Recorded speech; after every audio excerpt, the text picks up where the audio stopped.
কয়েকদিন বাপের বাড়িতেই কাটালাম। শরীরটা এখন অনেকটা ভালো আছে, তাই আমার বর আমাকে নিতে এসছে। এবার শ্বশুরবাড়িতে ব্যাক করার টাইম। শ্বশুরবাড়ি ফেরার পথে দেখলাম এক জায়গায় বিয়ে বাড়ি পড়েছে, সেখানে বর এসছে ঘোড়ার গাড়ি করে। বেশ সুন্দর লাগছিল দেখতে ঘোড়ার গাড়িটা।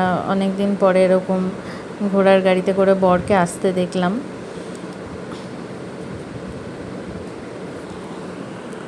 বাড়িতে এসে একটু ফ্রেশ হয়ে মেকআপটা যেটুকু ছিল, বেশি মেকআপ করিনি, হালকা মেকআপ ছিল, সেটা রিমুভ করে নেব।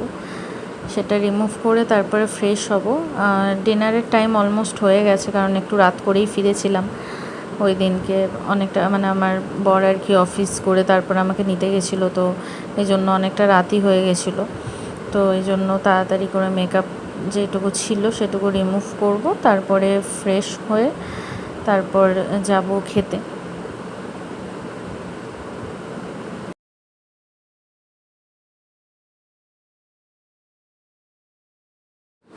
Makeup remove complete. এবার মুখটা ফেস ওয়াশ দিয়ে ধুয়ে এসেছি। ঠোঁটটা একটু ড্রাই লাগছিল, তো তাই জন্য একটু অল্প করে ভেজলিন ইউজ করে নেব।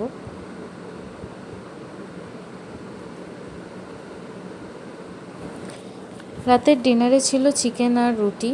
আমরা দুইজন মানে আমি আর আমার বর একসাথে বসে খেয়ে নিলাম। আজকের দিনটা এইভাবেই কেটে গেল।